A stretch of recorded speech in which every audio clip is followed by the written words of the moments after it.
जनपद के बाद फडणवीस कैबिनेट का पहला फैसला। पुणे के एक मरीज को 5 लाख की मदद का ऐलान किया गया है। मरीज के बोन मैरो ट्रांसप्लांट के लिए 5 लाख रुपए की मदद का ऐलान हुआ है। मुख्यमंत्री आर्थिक सहायता निधि से 5 लाख की मदद का ऐलान। 7 दिसंबर को महाराष्ट्र विधानसभा का विशेष सत्र बुलाया गया है।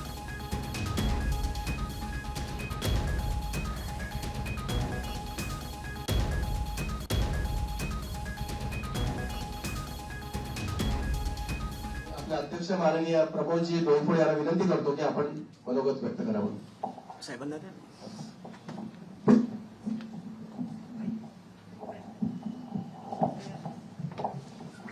जास्त काही वेळ घेणार नाही.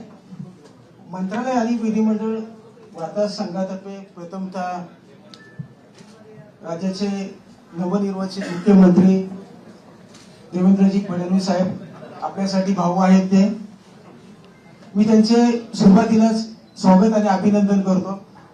साहेब, लोकसभेची आचारसंहिता लागण्यापूर्वी आपल्या महायुती सरकारने राज्यातील ज्येष्ठ पत्रकारांसाठी जे निवृत्ती वेतन आहे, बाळशास्त्री जांभेकर सन्मान योजना, तर 20,000चा एक GR काढलेला. परंतु नंतर आम्ही दादांशी पण नंतर कोऑर्डिनेशन केलं, परंतु काही अंमलबजावणी झाली नव्हती. मी जास्त काही मागणार नाही. जो GR निघालाय, जो 20,000चा, त्याची फक्त अंमलबजावणी करावी.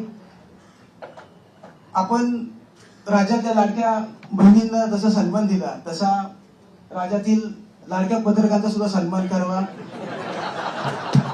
यावेळी फक्त एवढंच मागणी करतो. याच्या पुढे आपल्या गाठी भेटी होतील त्यावेळेस मी अनेक मागण्या करेन. आणि पुन्हा एकदा मी माननीय मुख्यमंत्री साहेबांचे, दादा वगैरे आलेले आहेत, सर्वांचे मी स्वागत करतो, अभिनंदन करतो. धन्यवाद.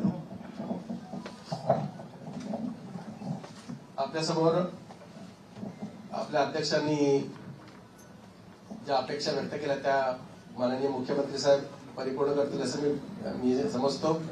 फक्त त्यांना आणखी एक विनंती करतो की गेल्या काही काळापासून 6व्या मजल्यावर होणारी कॅबिनेटच्या नंतरची बैठक पत्रकारांशी संवाद साधणारी ती खूप काळ बंद झालेली आहे.